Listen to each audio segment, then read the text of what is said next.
Hello, my dear students. I am Prashant here from Pragati School. This is an online class designed for students of 10th standard who are in Cbse and Karnataka SSLC stream. Now we are going to see the physics chapter, the human eye and the colorful world. If you see here, we can understand how the human eye works. A candle is placed in front of the eye. That means the eye is seeing a candle which is lit, and the image of the candle is falling onto the retina. See, this is the image of the candle. Sorry, this is the image of the candle which is falling on the retina. The surface is called retina, and you can see here it is inverted. It is vertical and direct here, and but here it is inverted. And this image is processed by an optic nerve. This is an optic nerve which is connected to the human brain, and we can see the function of an human eye, the construction of a human eye in the following slides, so that you can understand the working of human eye better. See, a human has got two eyes, right eye and the left eye. And if you see here in this picture, you can see it is not a eye is not a straight thing, it is in a ball. It is in the form of a ball, right? And whatever you are seeing here is a lens. Inside you can see the lens, outside is the cornea. The human eye is one of the most valuable and sensitive sense organs. It enables us to see the world and the colors around us. It is impossible to identify colors while closing the eyes. The human eye is the most significant sense organ. The human is like a camera. Its lens system forms an image on a light sensitive screen called retina. Where is the retina in the picture? If you are seeing, see here is the retina. This is a very highly sensitive screen. It is a light sensitive screen. Whenever a light falls onto a retina, it activates and it sends the signal through the optical nerve which is present here. Optical nerve is connected to the brain. Light enters the eye through a thin membrane called cornea. See this end portion, the periphery of this portion which is bulged, it's called as cornea. You can see in this picture also the outer portion is called as cornea, the bulge portion. Here if you are seeing this one, the outermost thing, right? This is cornea. It forms a transparent bulge on the front surface of the eyeball. See, this eyeball is here and the front portion is little bit bulged. It forms a transparent bulge. You can see here, you can see the inside, the lens, the ciliary muscles, everything we can see from here, right? So that's why it is called as transparent. What is transparent? The light passing through it, passing through a medium is called as transparent. So it forms a transparent bulge on the front surface of the eyeball. The eyeball is approximately spherical in shape. See, spherical means almost it is like a tennis ball or a football. So it will be spherical in shape, almost spherical in shape. And what is the diameter? The diameter of the eye of an average human being is 2.3 centimeter or 23 millimeter. Okay. The most of the refraction for the light rays entering the eye occurs at the outer surface of the cornea. What is refraction? The light passes through the cornea. See here, I see the light is passing through the cornea and the lens.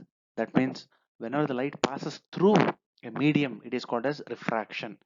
That's why they will use the word as refraction. See, most of the refraction for the light rays entering the eye occurs at the outer surface of the cornea. We know the outer surface, outermost surface, which is red in color, is called as cornea.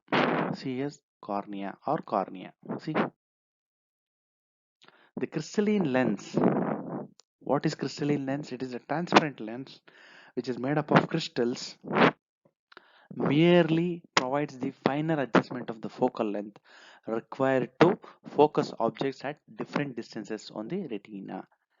The lens itself will get adjusted. You can see where is the lens here, the crystalline lens, or simply it is called as lens here.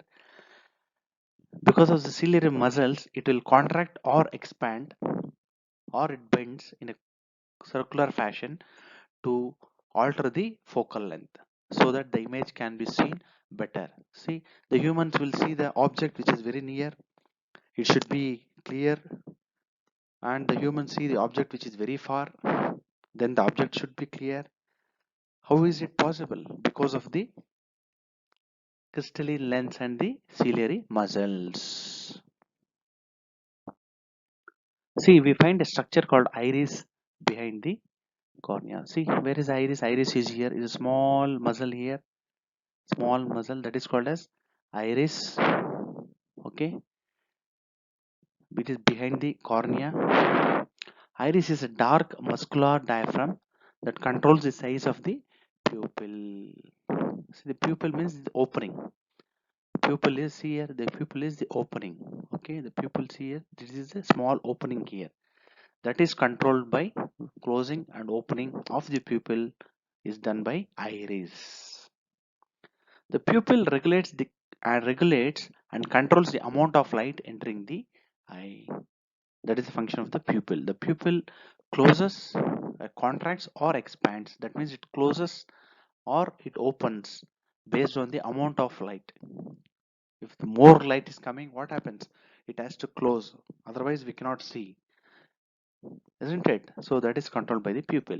The eye lens forms an inverted real image of the object on the retina. The retina is a delicate membrane having enormous number of light sensitive cells. This is the retina as we see in earlier slide. This is a very sensitive screen. And this is the diagram of an human eye. You should know iris, the pupil, aqueous humor. Aqueous humor is nothing but a liquid inside to keep the shape of the eyeball, then the crystalline lens, then the ciliary muscles here, then the retina, then vitreous humor. Vitreous humor is nothing but it is a liquid to keep up the shape of the eyeball, and the optic nerve which will connect to brain for the processing of the image.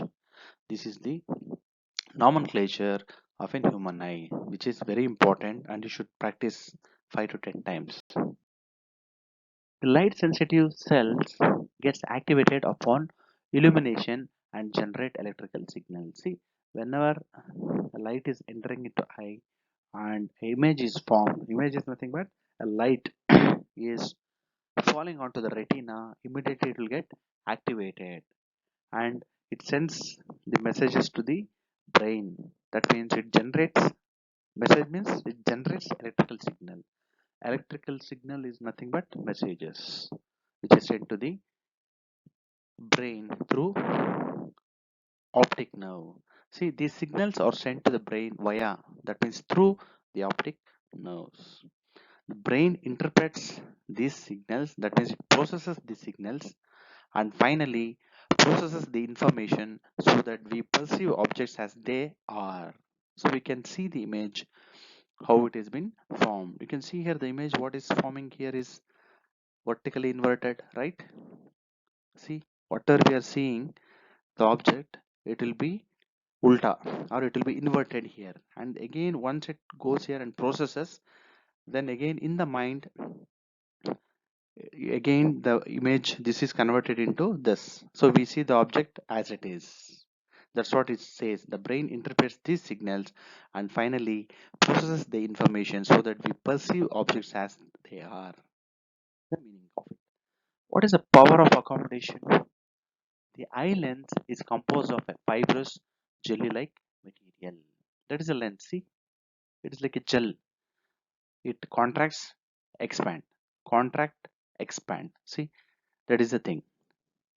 Okay, so that is the feature of an eye lens. When the muscles are relaxed, the lens becomes thin. See, When muscles are relaxed, it becomes thin. When it contracts, it becomes bulged. See here, it is thin, it is bulged here because of the function of the ciliary muscles. See here is this is called as the ciliary muscles. Ciliary muscles. When the muscles are relaxed, the lens becomes thin. That's its focal length increases. Focal length increases means we can see the distant objects clearly. When you are looking at the objects closer to the eyes, what should happen? The muscle should contact. Muscle should contract. That means it should become small. This increases the curvature of the eye lens. The eye lens then becomes thicker. Consequently, the focal length of the eye lens decreases. This enables us to see the nearby objects very clearly. See, near point it should be bulged. For seeing the far point it should be thin. Be very clear about this concept. The ability of the eye lens to adjust its focal length is called as accommodation. They will ask for 1 mark. What is power of accommodation, or what is an accommodation in a human eye? Then we should answer the ability of the eye lens to adjust its focal length is called accommodation. To see an object comfortably and distinctly means very clearly, you must hold it at about 25 centimeter from the eyes. See, whenever you want to read a newspaper, if you keep it at 1 kilometer or 100 meters, can you read? Or 1 meter, can you read? No. It should be at a very comfortable distance, that is minimum it should be at 25 centimeter from the eye. See, to see it clearly it should be 25 centimeter from the eye, any object for that matter. See, the minimum distance at which objects can be seen most clearly or distinctly without strain. Strain means pain in the eyes. So distinctly without pain or strain is called the least distance of distinct vision. Distinct means clear vision. It is also called the near point of the eye. In examination, every time they ask, explain the near point of the eye and the farthest point of the eye. So you should be able to understand the near point of the eye. That means comfortably without any strain. If you are able to see, that is called as a near point of the eye. And what should be the minimum distance? It should be 25 centimeter. That is the near point of the eye, or it is also called the least distance of distinct vision.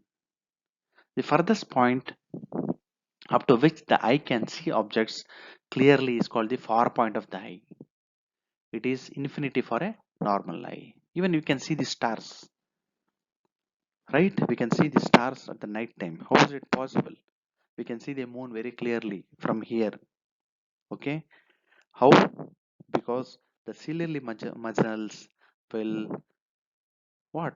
It will relax so that the lens becomes thinner and thinner, and the distinct object is clearly seen. That is called the farthest point of the eye. These two definition, the near point of the eye, the farthest point of the eye, it should be by hearted. Coming to the cataract, have you seen the cataract? Many of the old age people, maybe grandfather, grandmother, your dad or mom who is more than 50 years or 60 years old, usually they develop the cataract. Sometimes the crystalline lens of the people at old age becomes milky and cloudy. Milky and cloudy means it becomes white in color. Cloudy means it's smoky. See, in this picture you can see very clearly it has become milky. That means white in color. And here also you can see it has become, this lens is there. It becomes uh, white in color. Then it is called as, condition is called as cataract. You can see the clear lens. Healthy eye will have a clear lens. Okay. And here see the eye with the cataract. What you're seeing here, if you remove the lens and keep it outside, it will be totally white in color, like milk cloud. Okay, you can see the white thing has happened.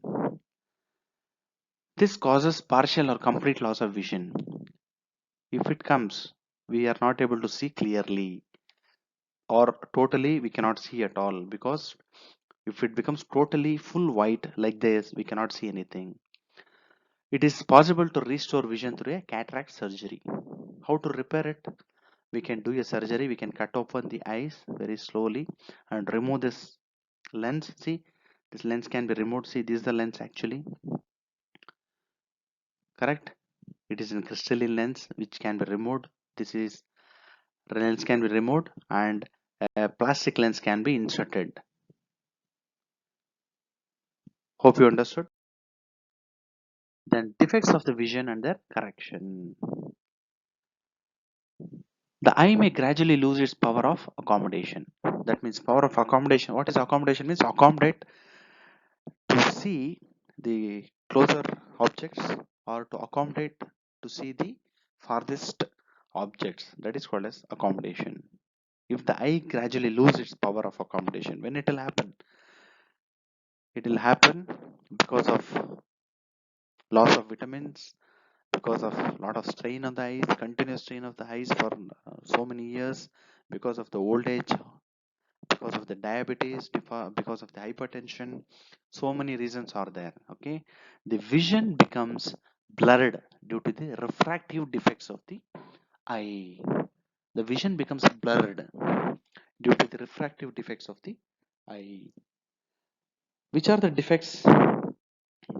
Which are the refractive defects? There are three types: myopia, hypermetropia, presbyopia. Myopia is called as near-sightedness. Hypermetropia is called as farsightedness. And third one is presbyopia. Let us first let us go through the myopia. What is the other name for myopia? Near-sightedness. Near-sightedness. See here, see this picture, myopia. A person is standing, a human is standing there, and we are seeing through the eyes. But where the image should fall, the image always should fall on the retina. See, this is the retina. But in the myopia, where the image is falling, the image is falling in front of the retina. That means it will be, the image will be not clear. We'll close the eyes and we'll just watch, we'll try to focus on it, isn't it? So that condition is called as myopia. Here also you can see the flower, what you're seeing here, the light is passing and the image is falling in front of the retina, not on the retina. That is the condition. A person with myopia can see nearby objects clearly but cannot see distinct objects. That's why the name is nearsightedness. Nearsightedness means the objects which are near can be seen. That is the meaning. That is myopia. But what about the furthest distance objects? The person cannot see very clearly. This is a defect. What defect? Refractive defect. The image of a distinct object is formed in front of the retina and not at the retina itself. This defect may arise due to two reasons. One is excessive curvature of the eye lens. Excessive curvature of the eye lens. It might be too much curved. And second one is elongation of the eyeball. Eyeball sometimes will become oblong in shape. Instead of the spherical shape, approximately spherical shape, it will become oblong. Then what happens? The myopia happens. How to correct this? This defect can be corrected by using a concave lens of a suitable power. This defect can be corrected by using a concave lens of suitable power. Clear? To see here this picture, what lens is been used here? This lens is nothing but a concave lens. If we have a myopia defect, we have to use the concave lens in your spectacles. You wear specs, right? You wear glasses or specs. So in that, the doctor will prescribe the concave lens. Once you wear the concave lens, then the image falls on the retina. So it can be rectified. Come to hypermetropia, it is also called as farsightedness. What is the meaning? The things which is at very far, you can see very clearly. The things which is very close, you cannot see properly. So that is the meaning of hypermetropia or farsightedness. The light rays from a close by object are focused at a point behind the retina. If you see this picture, a picture of a rose, where it is falling behind the retina. But in actual condition, where it should fall onto the retina. This portion is called as a retina. The screen is light sensitive portion, and that light sensitive portion is called as retina. Instead of image falling onto the retina, it is falling behind the retina. That condition is called as hypermetropia. You can see here also a human is standing here. Where the image should fall, it should fall onto the retina, but it is falling behind the retina. This condition is hypermetropia. What are the reasons? Two reasons. The focal length of the eye lens is too long. That means the focal length of the eyes is too long. Because of that, if it is the focal length is too high, what will happen? The image falling will be at far distance. Then the eyeball has become too small. The eyeball has become too small. If the eyeball becomes too small, then the chances of hypermetropia is more. How to correct it? You can use the defect can be corrected by using a convex lens of suitable power. See here, what is this lens? This is a convex lens. Because the bulging is there, the doctor will prescribe the convex lens if the case is hypermetropia or farsightedness. Then the image will fall onto the retina so that you can see the image very clearly. Okay, so the object very clearly. Presbyopia. As you're seeing all the old people here, right? That means the power of accommodation of the eye usually decreases with age. As the age increases, the power of the eyes, the power of accommodation of the eyes, that means all the muscles in the eyes will become weaker and weaker as we grow old. Okay, difficult to see nearby objects. For the old people, it becomes very difficult. That means they will have the presbyopia. See here, although it is very near, but this old gentleman is not able to see. What he is using a zoom lens. What are the causes? Due to the gradual weakening of the ciliary muscles, as I said. Then diminishing flexibility of the eye lens. Eye lens will become hard. When you grow old, it will become very hard. Person suffer both myopia and hypermetropia. So in this presbyopia means the person will have both myopia and hypermetropia. He cannot see the people who are nearby and he cannot see the people who are far by. So that's why it is called as presbyopia. Such people often require bifocal lens. They use bifocal lens. See, this is the image of a bifocal lens. See, for distance, intermediate, and nearby. So all the three different varieties we can see. See here in this bifocal lens, this portion is used to see the nearby objects so that myopia can be eliminated, hypermetropia can be eliminated, and here it is used for seeing the person who is standing far, and intermediate portion, this is the center portion, it is used for just reading as a reading glass. The upper portion consists of a concave lens. It facilitates distance vision. The lower part is convex lens. See, that's why it is like bigger portion, thicker portion. See, the lower part is a convex lens. It facilitates near vision. So you should understand presbyopia. To correct it, what has to be used? The bifocal lens has to be used, where top portion is concave lens and bottom portion is convex lens. These days, it is possible to correct the refractive defects with contact lenses or through surgical interventions. Presbyopia cannot be corrected because already the muscles would have become weaker. But other two, that is myopia and hypermetropia, that is short-sightedness and long-sightedness, can be corrected with the surgery, okay, or by using the contact lenses. Coming to the refraction of light through a prism. What is a prism? See, prism a triangle shape is here, and the triangle is extended, it becomes a solid. See how many surfaces it has got? It has got 1, 2, 3, 4, 5 surfaces. Has got two rectangular surfaces. See, two rectangular surfaces and three rectangular surfaces. You can see here 1, 2, 3. Okay, it has two triangular bases and three rectangular lateral surfaces. Prism is made up of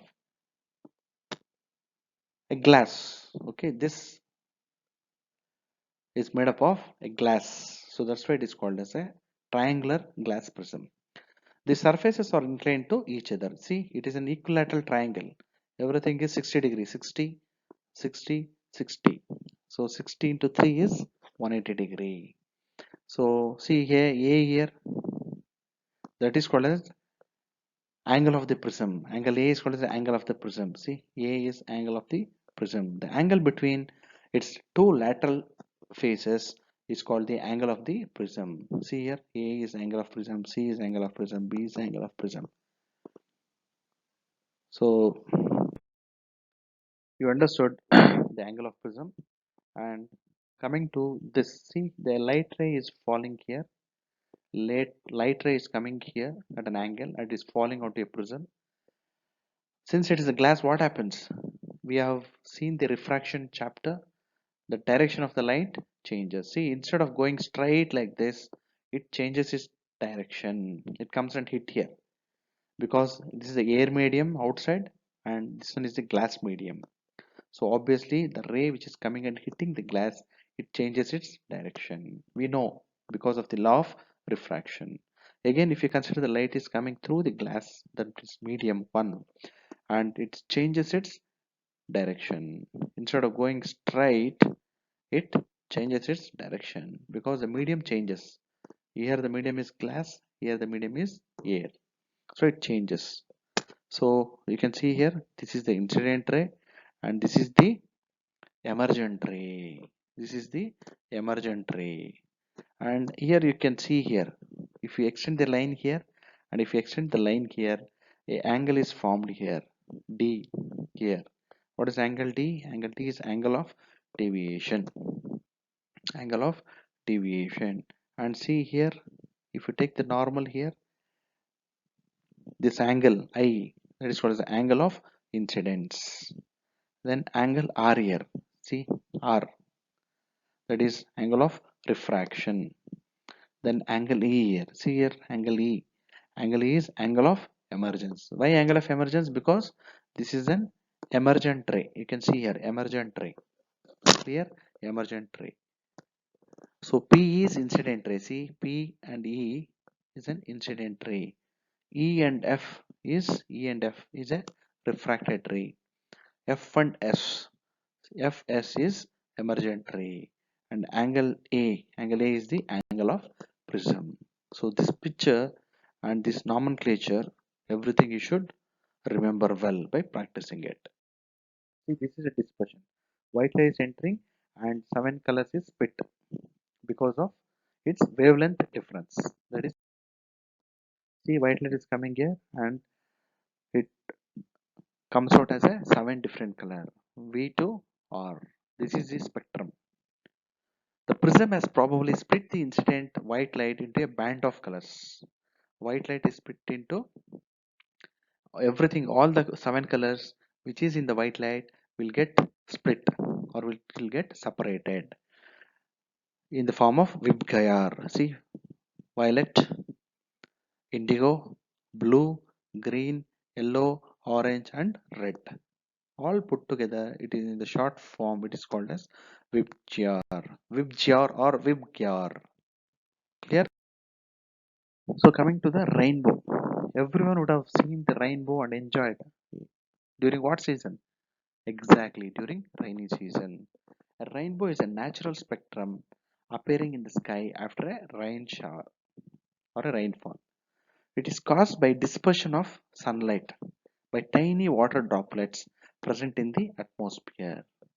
The tiny water drop or the moisture content will be there. You can see this picture. The sunlight is entering into a raindrop.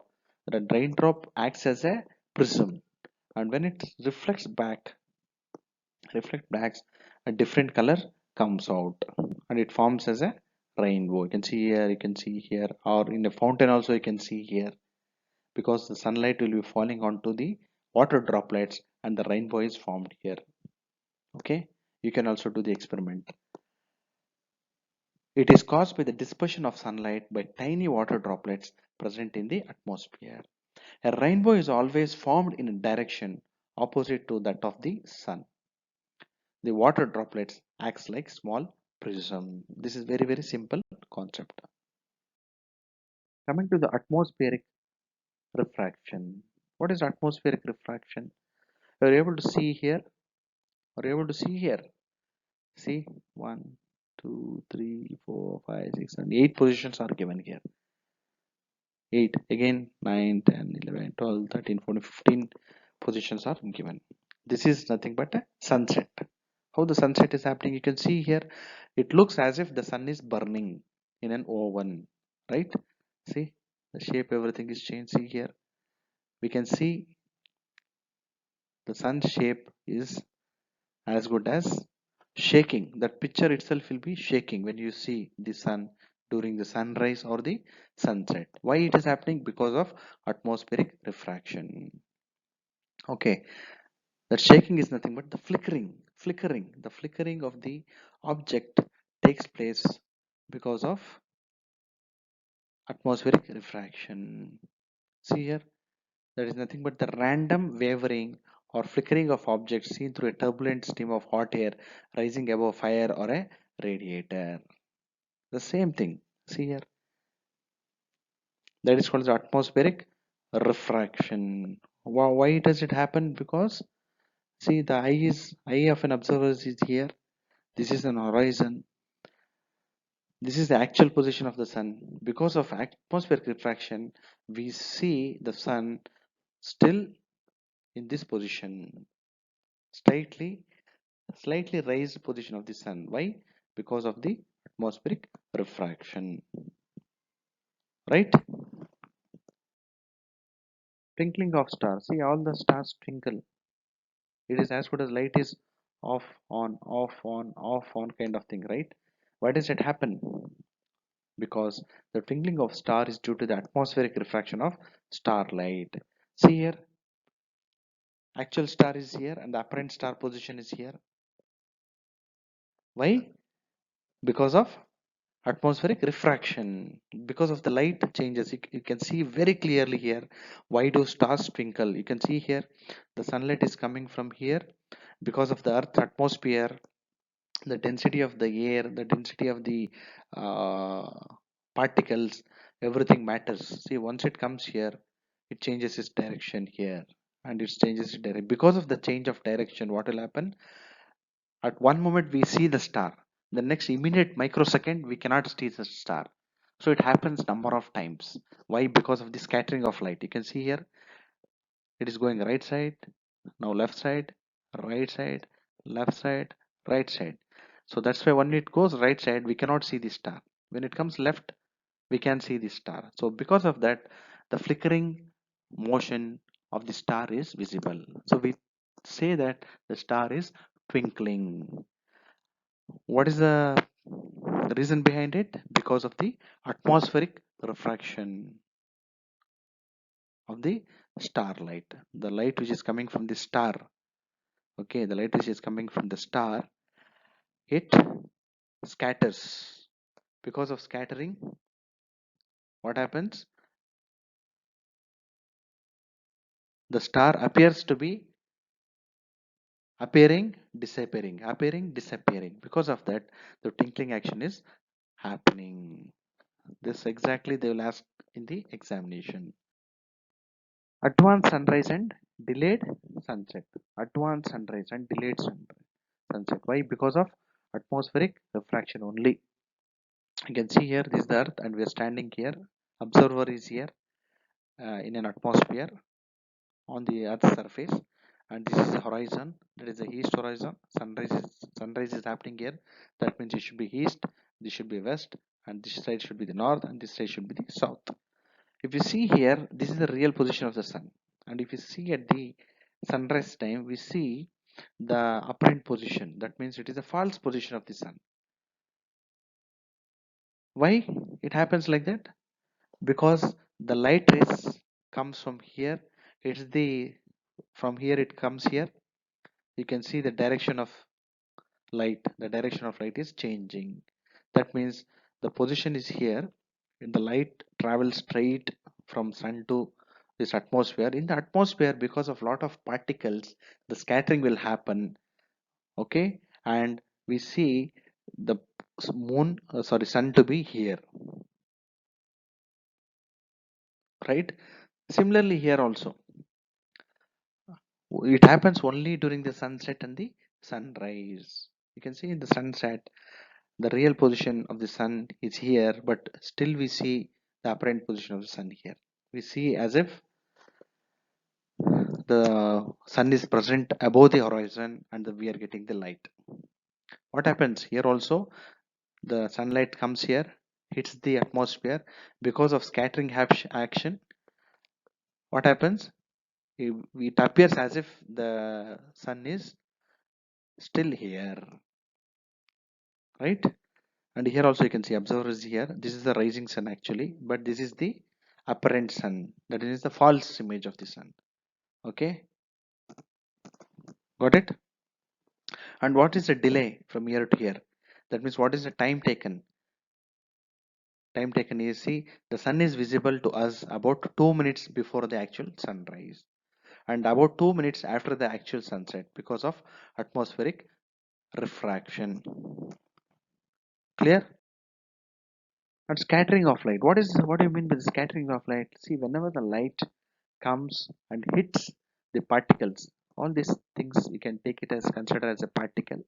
This is the light ray, that is light particle which is coming and hitting the other particle. What happens? It scatters. If the particle is present, it scatters. Otherwise, it goes very smoothly. Have you observed the blue color of the sky, the color of the water in deep sea, the reddening of the sun, everything? The path of a beam of light passing through a true solution is not visible. See here example. Switch on the torch. The light passes from here, the laser beam. This is a laser torch. When the laser comes here, since the solution is very clear, it is pure, light beam is not visible. Light beam is not visible. That is a principle of physics. Okay, you need to understand. And here, why it doesn't appear? Because it is pure. There is no particle. If particle is there, then it will hit, and again the reflection will happen. Because of reflection, we can see the particles. Since the particle is not available here, we cannot see the light here. Okay, there is no restriction. Once you come here, colloidal solution, you put some sulfur particles or something here in a water and stir it well, and you can see very clearly see the light path. Why? Because it is colliding the particles present in the solution. You can see here it is colliding. Whenever it is colliding, see, it is not colliding, not colliding. See here, not colliding. It collides now. It collides now. Whenever it collides, the light reflects back, and we can see the exact path of the light in the solution. However, its path becomes visible through a colloidal solution where the size of the particles is relatively larger. For any light to reflect back, the size of the particle should be relatively higher in size. Then only we can see the scattering. Otherwise, no. Same scattering effect only, scattering principle only. We call it as Tyndall effect. What is the Tyndall effect? The phenomena of scattering of light by the colloidal particles gives rise to Tyndall effect. Same thing. See here, a torch is taken here. It is switched on, so lights will start passing.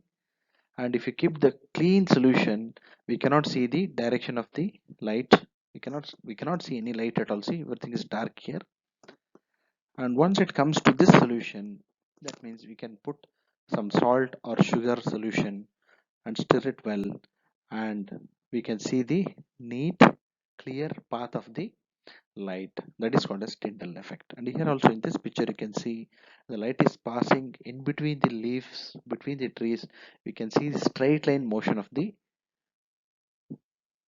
light rays. Why? Because there will be particles, that mud, it might be the mud particle, it might be the moisture particles, so that the whenever light is coming from the sun, it hits the moisture or hits the particles in the air, which is relatively bigger in size, so the reflection will happen, and it clearly shows the path of the path of the light. Clear? So that is called as Tyndall effect. Very fine particles scatter mainly blue light, while particles of larger size scatter light of longer wavelengths, that is red in color. The size of the scattering particles is large enough, then the scatter light may even appear white. Okay, the small particles, if it reflects, very small particles, relatively smart particles, but it should be fair enough to reflect. But comparatively, from blue light, white light or red light, comparatively the blue light will have the smaller particles which will reflect. So if the particles is very small and the wavelength is very small, what happens? The blue light is reflected everywhere and we see the blue light. That's how we see the color of the sky as blue. See here, the wavelength is there, the wavelength of the visible light, that is sunlight, and the particles in the atmosphere. See, atmospheric particle, whenever the sunlight passes, whatever happens, it scatters light. That means it reflects light in every direction. That means the particle smaller than wavelength in the atmosphere gives us what? It gives us blue light. It's very simple. You should understand this concept.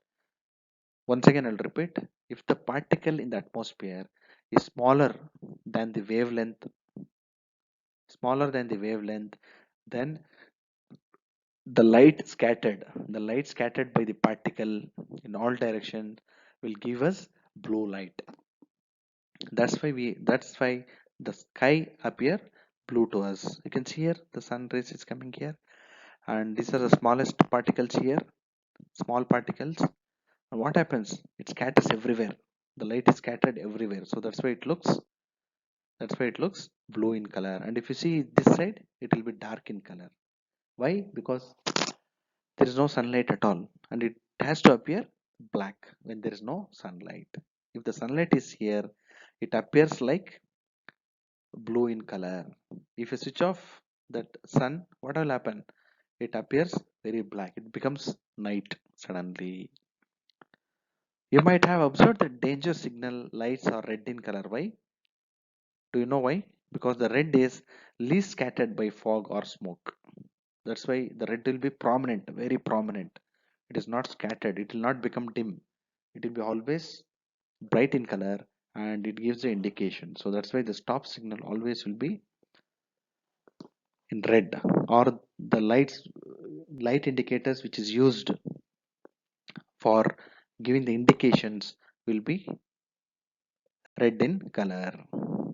Clear? And what is the color of the sun at sunrise and sunset? It will be red in color or orange in color. Correct? It changes. Orange also will be there, red also will be there. Why? If you see here, you can take a solution. Same thing is shown here also. Water containing suspended particles of sulfur. It is in colloidal solution. That means the light will go and hit it and it reflects. The sulfur particles will reflect the light. So that's why the particles which reflect the sunlight is called as colloidal particles. So take a pure water. Into that, please add the sulfur particles so that it will become a solution. And whenever the light source is white light, source of white light, it might be sunlight or it might be electric light, anything. If you give, what will happen? Whenever the light passes here, the whole solution appears as blue. You can see the whole solution is appearing blue. Here also you can see the bluish color. You can see the whole solution appears as blue in color. And if you make an arrangement like this where a small amount of rays which can pass inside, amount of light it can pass here, and you can keep a lens here. Here also it is lens, this is a convex lens you have to keep. Here also convex lens, here also length L1, L2 is nothing but convex lens because it is bulging in shape. And whenever these points converge here, we can see the red patch here. We can see the small patch what is here is red. It should be red. See here, red patch is coming here. Why? Here the blue color is there, here red color is there. Okay, so I'll just read it, you can understand. You will find fine microscopic sulfur particles precipitating, that means it is mixed, precipitated in about 2 to 3 minutes. As sulfur particles begin to form, you can observe the blue light from the three sides of the glass. This is due to scattering of short wavelengths by minute colloidal sulfur particles. Whenever the blue light is coming, that means it is getting very, the wavelengths are getting very short. That means shorter wavelengths have been there. If the shorter wavelengths are there, then what color it emits? It emits blue color. Observe the color of the transmitted light from the four sides of the glass tank facing the circular hole. It is interesting to observe the orange red color and then bright crimson red color on the screen. That is, orange red color will come starting little bit and then crimson red color on the screen.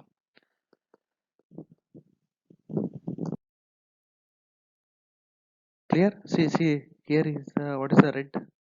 Red is somewhere here, crimson red. This is crimson red color. And here you can see the orange color, orange red color, orange red, crimson red, everything comes here. Okay, you can see here this wavelength. If it is red color, the wavelength will be more. If blue color, the wavelength will be shorter. What is the wavelength? Distance from one crust to other crust, from here to here, or from here to here. It is called as wavelength. So wavelength is more in red color, wavelength is very small in blue color. If the wavelength is smaller, obviously it emits blue color. If it is more, it is red color. Okay, the light from the sun near the horizon passes through thick layers of air and larger distance in the earth's atmosphere before reaching our eyes. You can see here is the observer, here is the sun. It might be the sunrise or it might be the sunset. It has to pass through the thick atmospheric range. Okay, however, light from the sun overhead would travel relatively shorter distance. See here, sun overhead, that means at 12 o'clock it comes directly and the distance will be very less.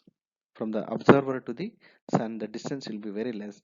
Thus, the light appears white in color because the wavelength will be much longer.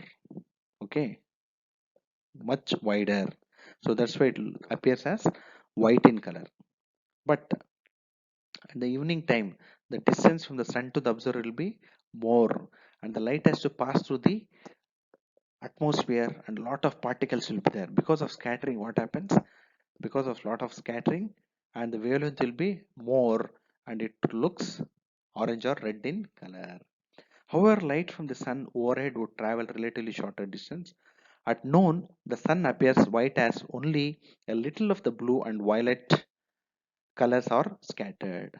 Near the horizon, most of the blue light and short wavelengths are scattered away by the particles. Therefore, the light that reaches our eyes is of a longer wavelengths.